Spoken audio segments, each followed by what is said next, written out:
कल्याण मंदिर स्तोत्र के द्वारा किस प्रकार से हम चक्र को बैलेंस कर सकते हैं, ये हम यहाँ पर समझ रहे हैं। चार चक्र हमारे पूरे हो चुके हैं और आज पांचवा चक्र यानी कि विशुद्धि चक्र के विषय में हम सभी यहाँ पर समझेंगे। तो विशुद्धि चक्र जैसा कि नाम से ही विदित है, विशुद्ध मतलब शुद्ध करना। तो ये चक्र कहाँ होता है? ये हमारे गले में होता है। जो हमारा ये गड्ढा होता है गले का, यहाँ पर ये विशुद्धि चक्र होता है। यानी कि शुद्ध करना, उस स्थान को ये क्या करता है? शुद्ध करता है, हमारे गले के स्थान को शुद्ध करता है। मतलब हमारी वाणी को भी क्या करता है? शुद्ध करता है, क्योंकि गले से क्या निकलती है? वाणी निकलती है। ठीक है, तो हमारी वाणी को भी ये क्या करता है? शुद्ध करता है। ये थायराइड ग्रंथि के पास स्थित होता है। जो गले में थायराइड ग्रंथि होती है वहां पर यह होता है, उसके पास ही ये होता है। विशुद्धि चक्र के जागरण से हम दूसरे के मनोभावों को भी आराम से पढ़ सकते हैं। मतलब उनके बिना कहे हम उनके भावों को समझ सकते हैं, पढ़ सकते हैं। ये हमारा विशुद्धि चक्र जब जागरण होता है तो इस प्रकार से होता है, हम दूसरे के भावों को आराम से समझ सकते हैं। ये क्षमता हमारे अंदर जागृत हो जाती है, दूसरे के भावों को, जिसे हम फेस रीडिंग भी कहते हैं कि चेहरे के देखकर भावों को पढ़ लेना, या फिर मन में फीलिंग से ही दूसरे के मन में क्या भाव है उनको ही समझ लेना, पढ़ लेना। तो ये इस चक्र के जागृत होने से ये हमारे अंदर क्षमता पैदा हो जाती है। साथ ही साथ हमारा स्वस्थ और दीर्घ जीवन, जो कहते हैं कि हम लंबी आयु, वह भी हमें इसी चक्र के द्वारा ही मिलती है। अगर यह हमारा संतुलित रहता है तो हम स्वस्थ भी रहते हैं और साथ ही साथ हमारा दीर्घायु भी हम होते हैं। ठीक है, तो इस प्रकार से ये संतुलित होता है, तो इसका होना परम आवश्यक है इन सब चीजों के लिए। ये चक्र हमारे विचारों का भी समन्वय समन्वय होता है। यहाँ पर हमारे जो विचार हैं उनका क्या है? समावेश होता है। ठीक है, विरोधी विचारों का भी। और इसको अमृत का केंद्र भी माना जाता है। जैसे कि विदित भी है कि देवताओं ने, वो जो स्टोरी एक आती है कि अमृत कंठ में आ गया था, कंठ से अमृत झरता है ना, इस तरह की बातें, या फिर विष आ गया था गले में। तो इस प्रकार से, तो इसको क्या, अमृत का मतलब कंठ को माना जाता है। जैसे कहते हैं कि हमारे यहाँ देवताओं के अमृत झड़ जाता है कंठ से ही, और उनकी शुदा और प्यास सारी की सारी क्या हो जाती है? समाप्त हो जाती है। ठीक है, जितनी जितनी उनकी आयु होती है उतनी उतनी साल के अंतराल में सिर्फ कंठ में उनके अमृत झरता है और उनकी शुदा और दशा शांत हो जाती है। तो इस प्रकार से हमारे देवताओं का भी वर्णन है। तो इसलिए कहा जाता है कि कंठ में क्या होता है? अमृत भी होता है। तो ये हमारे अमृत का केंद्र भी कहा जाता है इसको। और इस चक्र, यह जो चक्र है, यह हमारे सुनने की क्षमता पर भी आधारित होता है, यानी कि कान से संबंधित भी होता है। जैसे कहते हैं ना, गले, कान और नाक, तीनों चीजें एक साथ जुड़ी हुई होती हैं। डॉक्टर भी होते हैं तो वो कैसे होते हैं? तीनों के एक ही डॉक्टर होते हैं, गले के, नाक के और कान के। ठीक है, तो इससे हमारे जो सुनने से संबंधित जितनी भी चीजें, कानों के रोग आ गए, वह सब भी हमारे इसी चक्र से संबंधित होती है। ठीक है, इसका जो रंग है, अब क्या, इसका जो रंग होता है वो हल्का नीला रंग होता है, या डार्क नीला भी होता है। कहीं कहीं इसमें डार्क नीला भी होता है और हल्का नीला भी होता है, दोनों तरह से आप लगा लेंगे इसको। इसका जो स्थान है वो गले का गड्ढा होता है। इसकी जो पंखड़ी होती है वो 16 पंखड़ियां होती हैं। 16 पंखड़ियों का ये चक्र होता है। इसका तत्व आकाश होता है, आकाश तत्व। दिन इसका बुधवार होता है और ग्रह भी बुध होता है। बुध ग्रह से संबंधित, क्योंकि बुध ग्रह किसका है? वाणी का, है ना। बुध ग्रह क्या होता है? हमारी वाणी कैसी है वो दिखाता है बुध ग्रह। हमारा कम्युनिकेशन कैसा है, दूसरों के साथ हमारे वार्तालाप कैसे हैं, ये सारी चीजें क्या दिखाता है? बुध ग्रह दिखाता है। तो गला क्या है? हमारी वाणी ही है। हम क्या बोलते हैं, कैसा बोलते हैं, कितना हम गले के उपयोग करके दूसरों को अपना बना सकते हैं, या दूसरों को हम दुश्मन बन सकते हैं, बना सकते हैं। सारी चीजें हमारे भाषा पर ही, हमारी वाणी पर ही निर्भर करती है। ठीक है, तो इसलिए ये जो ग्रह है ये बुध ग्रह भी है, बुद्धि का ग्रह भी जिसे कहते हैं। ग्रह स्वामी श्री शांतिनाथ भगवान। रत्न नीलम। बीज मंत्र है हम, है और उसके ऊपर बिंदी। हम इसका बीज मंत्र है। ग्रंथि इसकी थायराइड है। Healing number 986। ये इसका हीलिंग नंबर है 986।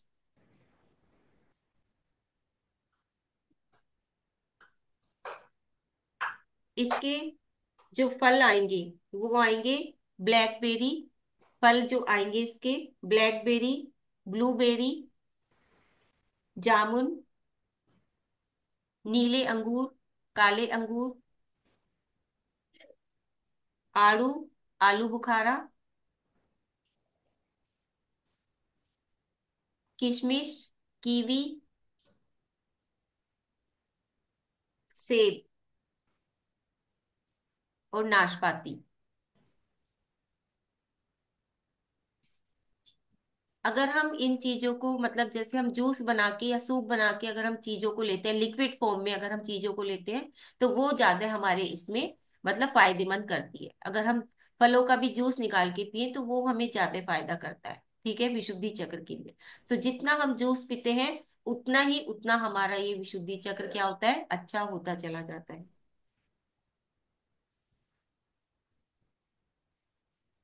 फूल है इसका ट्यूलिप। ट्यूलिप फूल है इसका। स्विच वर्ड है फोर, FOR, फोर।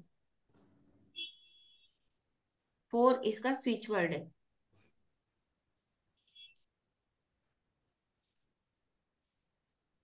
चक्र का क्या अर्थ है, तो वो है शुद्ध करना, स्वीकार करना और आत्म अभिव्यक्ति।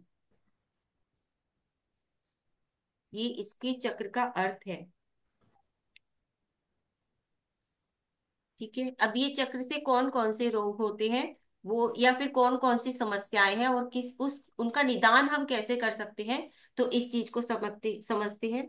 इस चक्र से थायराइड ग्रंथि और पैराथायराइड ग्रंथि तथा गले से संबंधित रोग जैसे टॉन्सिल, गले में दर्द, आवाज का बैठना,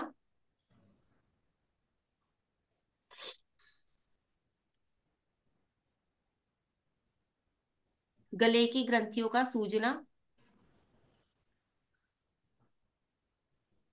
आवाज का कमजोर होना या पतली होना, हकलाना, तुतलाना, आवाज बंद होना, अस्थमा, मुंह के छाले होना, जबड़ों में दिक्कत, दांतों में दिक्कत, मसूड़ों में दिक्कत, जीभ के रोग होना, जीभ में रोग हो जाना,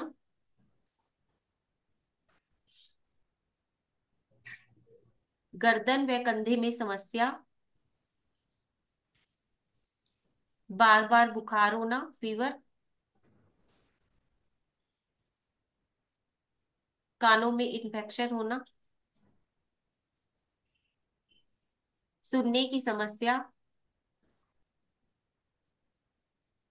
कानों में आवाज आना। ये भी एक रोग होता है, जिन्हें बार बार कोई ना कोई आवाज ऐसी सुनाई देती रहती है, रात को सोते समय भी सुनाई देती रहती है। तो ये भी क्या है, एक रोग होता है, कानों में आवाज आना। कफ और पित्त संबंधी रोग,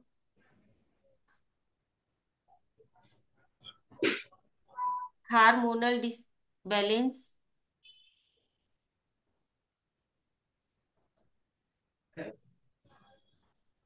मूड स्विंग्स होना,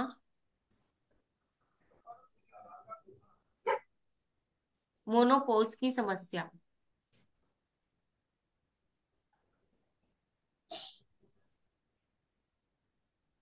भूख प्यास पे असर होना, या तो बहुत अधिक भूख लगना या कम भूख लगना, इसी तरह से प्यास का,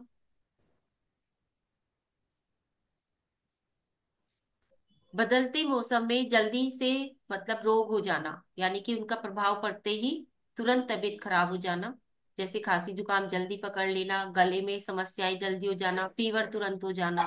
तो बदलते मौसम के होने वाले रोग तुरंत से हो जाना।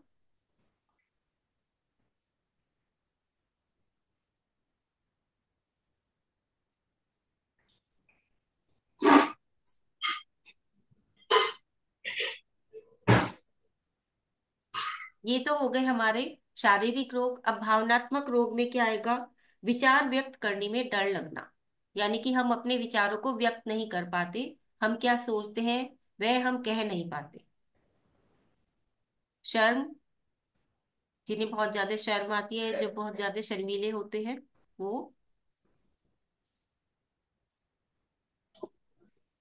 हर वक्त समाज की चिंता करना कि लोग क्या कहेंगे, मतलब एक डर में रहना कि लोग क्या कहेंगे, अगर मैंने ये किया तो लोग क्या कहेंगे, ऐसे हर वक्त समाज की चिंता रहना। बेईमानी आना, मतलब मन में बेईमानी आ जाना, हर चीज में बेईमानी करना। जिद्दीपन, अविश्वसनीयता, यानी कि आप किसी के भी विश्वास के पात्र नहीं रहते। कहते हैं ना सब लोग, अरे वो तो बहुत झूठ बोलता है, उसकी बात पे क्या विश्वास करना, इस तरह से बोलते हैं ना हम कई लोगों को। तो ये यानी कि अविश्वसनीयता, आप किसी के भी विश्वास के पात्र नहीं हो। और मौखिक आक्रामकता, यानी कि अपनी वाणी से आक्रामक होना।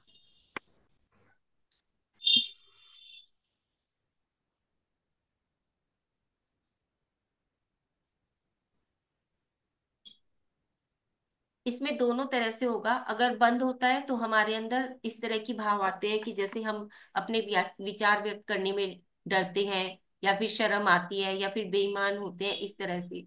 लेकिन जब ज्यादा एक्टिव होता है, क्योंकि बहुत ज्यादा एक्टिव होने से भी हमें क्या होता है, परेशानियां होती है। तो उसमें क्या है, जिद्दीपन आ जाना, आक्रामक हो जाना, कि किसी की नहीं सुनना, कर्कश वाणी का हो जाना।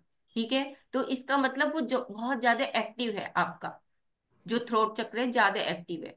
तो इसलिए दोनों चीज खतरनाक है, तो हमें बैलेंस करके चलना चाहिए। ना तो बहुत ज्यादा बंद होना चाहिए, और ना बहुत ज्यादा हमारा ओपन होना चाहिए। ठीक है, अगर आपकी वाणी कर्कश है, आपकी आज सोच समझ कर नहीं बोलते, आप बस बोल देते, हो सकता है आप सच बोल रहे हो, लेकिन कई बार सच भी बोलने से सामने वाले को तकलीफ होती है।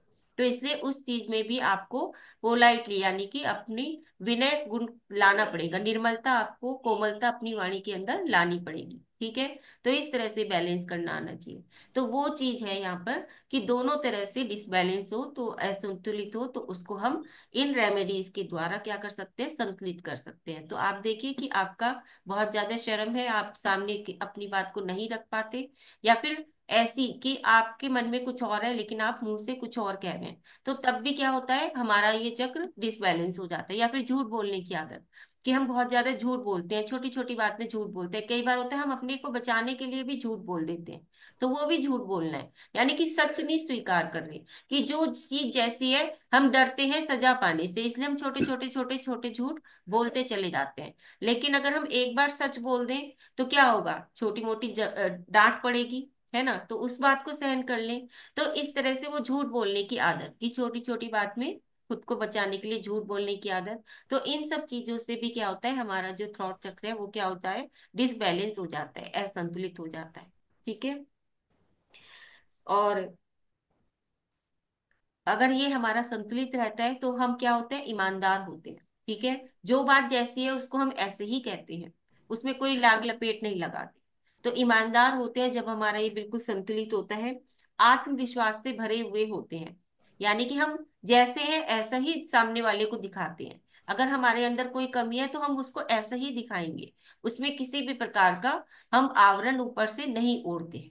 ठीक है, तो एक तरह से पूरे आत्मविश्वास से भरकर हम सामने वाले के सामने जाते हैं। दृढ़ निश्चयी होते हैं, यानी कि जो चीज को हमने ठान लिया, वो ठान लिया, उसे हम करके ही पूरा करते हैं। इस तरह से दृढ़ निश्चयी भी होते हैं।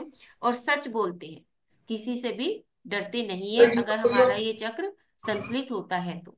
ठीक है, तो इस प्रकार से ये चीजें हो गई। अब इसमें जो भावनात्मक है, तो वो है भावनाओं को व्यक्त करने में कठिनाई आ गई। अब इसकी जो भावना है वो है आई स्पीक, यानी कि मैं बोल सकता हूँ, आई स्पीक।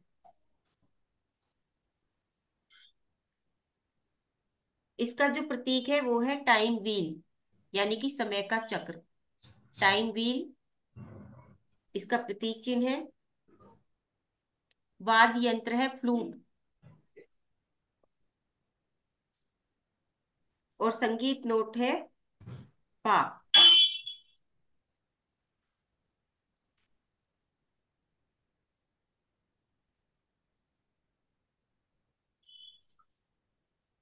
ठीक है।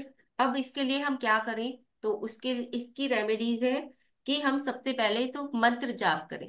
जितना भी हम मंत्र जाप करेंगे उतना ही हमारा विशुद्धि चक्र ओपन होता है, यानी कि संतुलित होता है। और उस पे एक आकर्षण बढ़ता है हमारी वाणी का। हम चाहे कोई भी मंत्र ले लें, इसमें मैं ये नहीं कह रही कि आपको सरस्वती मंत्र ही करना चाहिए। आप कोई भी मंत्र हो तो उसको लगातार करें। जितना आप उसको लगातार करेंगे उतना ही आपकी जो वाणी है वह आपकी शुद्ध होती चली जाएगी, वाणी भी शुद्ध होगी। वाणी के अंदर आपके क्या कहते हैं, एक आकर्षण भी होगा। यानी कि आप जो कहोगे तो सामने वाले पे आपकी वाणी का प्रभाव भी पड़ेगा। ठीक है। तो इस तरह से सबसे पहला तो है इसमें मंत्र जाप। जितनी मंत्र जाप हम करते हैं उतना ही उतना हमारा अच्छा होता है। आप उसको मंत्र जाप बोल के भी कर सकते हैं और आप मौन के द्वारा भी कर सकते हैं। मौन के द्वारा करेंगे तो आप अपने कंठ में, मतलब उसको विजुअलाइज करके कि यहाँ पर हमारे कलर वगैरह है, इस तरह से विजुअलाइज करके, और वो बीजाक्षर, बीजाक्षर की भी कर सकते हैं, इसका जो बीजाक्षर है हम उसकी भी कर सकते हैं। तो उसको भी विजुअलाइज करके कि हमारे कंठ में हम लिखा हुआ है ब्लू कलर से। ठीक है। उस तरह से भी कर सकते हैं। तो दोनों मंत्र जाप हो गई। या तो कोई सी भी आप मंत्र जाप कर लीजिए, जो भी आप मंत्र करते हैं, जितनी ज्यादा से ज्यादा मंत्र करते जाप करेंगे उतना ही आपका अच्छा होगा। और साथ ही साथ हम बीजाक्षर की भी आप जाप कर सकते हैं।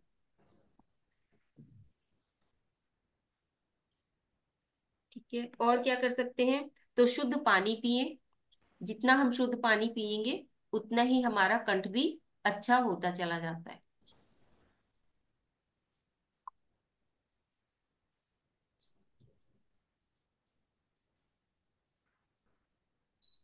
धन्यवाद बोलें। अगर हम धन्यवाद बोलते हैं हर किसी को, जिसने भी हमारे लिए जरा सा सभी कुछ किया है, तो उसको हम क्या करें? धन्यवाद बोलें।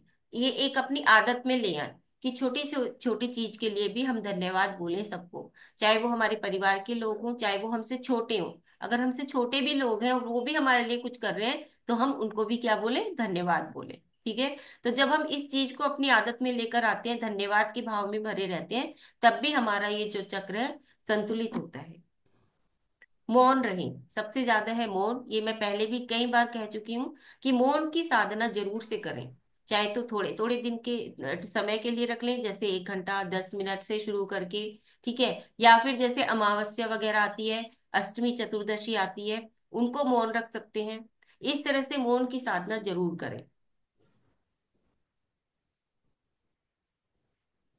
उसके बाद है जर्नलिंग करना, यानी कि लिखना, अपने विचारों को लिखना।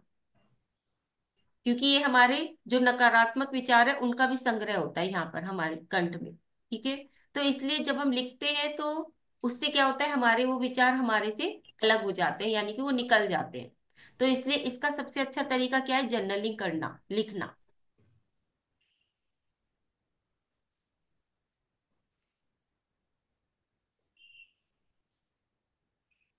अपने पेट से सांस ले, यानी कि अपने पेट तक सांस लेकर जाए, लंबी सांस खींच के। जैसे हम क्या कहते हैं, जब भी वो कराते, ध्यान कराते, तो शुरू में कराते हैं लंबी गहरी सांस ले पेट तक, नाभि तक लेकर जाए।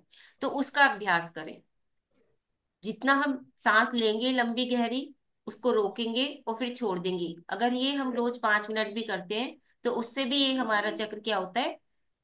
एक्टिवेट होता है। और उसके बाद फिर क्या होता है, हमारी जो दूसरों को जानने की जो क्षमता है वो भी बढ़ती है। इस प्रैक्टिस से, प्राणायाम कहते हैं इसे, प्राणायाम करने से क्या होएगा?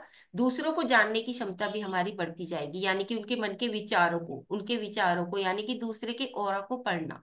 जो हीलिंग की भाषा में होता है वो ये होता है कि हम दूसरे के ऑरा में प्रवेश कर गए, दूसरे के ऑरा को हम समझ रहे हैं कि उसके, उनको क्या दिक्कतें हैं क्या नहीं है, इस तरह से। ठीक है। तो ये सारी चीजें भी हमारे इस चक्र के द्वारा ही ठीक होती है। साथ ही हम गर्दन की मालिश भी कर सकते हैं। ठीक है। गर्दन की मालिश कर सकते हैं, जैसे लौंग के तेल से, नीलगिरी के तेल से, इन लोबान के तेल से। ठीक है। तो इन तेलों के द्वारा भी हम, अगर गले में प्रॉब्लम है गर्दन में, तो हम उसकी मालिश भी कर सकते हैं। और आयुर्वेदिक चीजें भी खा सकते हैं, जैसे पुदीना, लौंग, दालचीनी, सौंफ, छोटी इलायची और मुलेठी। इन चीजों को हम किसी भी फॉर्म में खा सकते हैं, या तो गले में भी डाल के खा सकते हैं, जो खा सकते हैं पानी में डाल के उसका पानी भी पी सकते हैं। ठीक है, तो किसी भी फॉर्म में, जिस भी फॉर्म में आप खाना चाहें, इन चीजों का आप इस्तेमाल कर सकते हैं। ये भी आपके गले के लिए बहुत अच्छी होती है।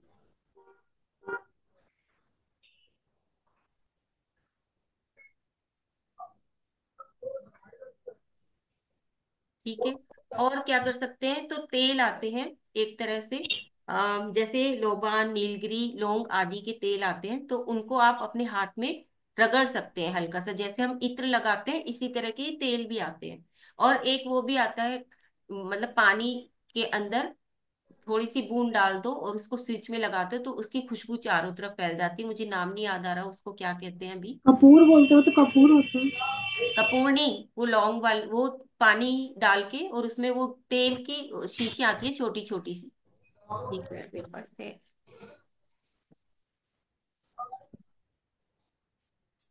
इस तरह के, देखिए ये इस तरह के आते हैं छोटे छोटे से।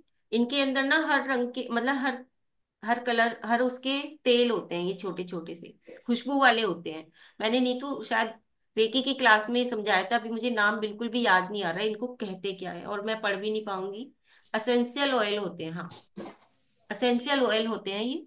और हर उसमें आते हैं, रोज रोज में भी आता है, नीलगिरी में भी आता है, लौंग में भी आता है, और जितने भी फूल हैं उन सब फूलों के भी आते हैं ये। ठीक है, इनको जलाने, इनको डालने के लिए एक वो होता है, एक अमेजोन वाले में मिल जाते हैं, कि उसमें आपको थोड़ा सा पानी डालना होता है, एक आधी कटोरी, और उसमें ये एक या दो बूंद डाल दो, और उनको उसके बाद स्विच लगा दो, तो उसमें ना ये भाप के रूप में बाहर निकलते हैं और फिर सारे में खुशबू कर देते हैं। वो उस मशीन के साथ भी आते हैं, वो मशीन लेके आओगे ना, हाँ। तो उस मशीन के साथ भी आती है वो शीशी। हाँ, तो ये इस तरह से इनका तो पूरा डिब्बा आता है, कम से कम 20 या 25 होते हैं एक डिब्बे में। ये वाले तेल तो असेंशियल ऑयल्स का पूरा डिब्बा आता है। और वो जो वो वाली चीज में, मुझे अभी याद नहीं आ रहा कि उसको बोलते क्या है, जिसमें वो इस तरह से, तो ये क्या होता है, हीलिंग के वक्त भी काम करते हैं, लेते हैं इनको। जब हीलिंग के लिए हम मेडिटेशन में बैठते हैं तो तब ये खुशबू करते हैं, जिससे कि आकर्षण बढ़ता है। ठीक है, तो इस तरह से ये काम होते हैं, तो इनको भी हम यूज कर सकते हैं। इनके द्वारा भी जो हमारे गले की चीजें हैं वो हमारी ठीक होती है, ये चक्र हमारा बैलेंस होता है इन चीजों से। ठीक है नीतू, अगर नाम याद आए तो बताना उस चीज का। और साथ ही साथ हम कलर थेरेपी भी इसमें यूज कर सकते हैं, यानी कि नीली चीज हम गले में, जैसे कि गले के रोग हैं, तो ये पहले भी बताया है कि उसको गले में हम नीले रंग का कपड़ा भी बांध सकते हैं, तो उससे भी क्या होगा, हमारे गले के रोग ठीक होंगे। ठीक है, कलर तो हम लगा नहीं सकते, अगर घर में है तो लगा सकते हैं, नहीं तो हम घर में कहीं बाहर जाना होता है तो हम नहीं लगा सकते। लेकिन हम विजुअलाइज कर सकते हैं बैठकर, जब भी हमारे गले में कोई भी परेशानी है तो थोड़ा मेडिटेशन में बैठ जाइए और विजुअलाइज कीजिए कि नीले रंग की लाइट, नीले रंग की लाइट आपके यहाँ पर कंठ में आ गई है, और उसको वहां पर स्थिर कर लीजिए कुछ क्षण के लिए। और उसके अंदर आप क्या कर लीजिए, हम बीजाक्षर को लिख लीजिए। ठीक है, और उस पे मेडिटेट कीजिए, तो आपके जो गले से संबंधित रोग हैं वो भी ठीक हो जाएंगे। चक्र तो उसके बाद जो दूसरा चक्र है, संजना जी, वही वाला चक्र है। ठीक है, विशुद्धि चक्र, हृदय चक्र के बाद विशुद्धि चक्र आता है। तो आज का जो बताया जा रहा है वो विशुद्धि चक्र के बारे में ही बताया जा रहा है। अब इसमें काव्य रह गए कि कौन कौन से कल्याण मंदिर के काव्य हैं जो हम इसको संतुलित कर सकते हैं विशुद्धि चक्र को। तो उसमें है 15, काव्य नंबर 15, 19, 25, 29, 37 और 41। ठीक है, 15, 19, 25, 29, 37 और 41, ये काव्य है जिन, एक मिनट, नहीं ये नहीं है, ये तो आज्ञा चक्र के बता दिए मैंने, काट दें एक बार। विशुद्धि चक्र के लिए तीन काव्य हैं, 26, 27 और 32। ठीक है, विशुद्धि चक्र के लिए तीन काव्य हैं कल्याण मंदिर स्तोत्र के, 26, 27 और 32। इन तीन काव्य के द्वारा हम अपने विशुद्धि चक्र को बैलेंस कर सकते हैं, या फिर गले के रोगों से संबंधित ये काव्य हैं जिन्हें हम विशुद्धि चक्र के द्वारा ठीक कर सकते हैं।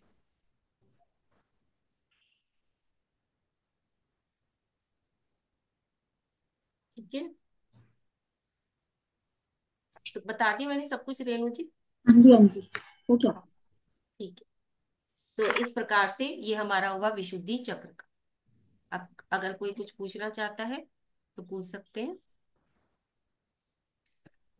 हाँ संजना जी।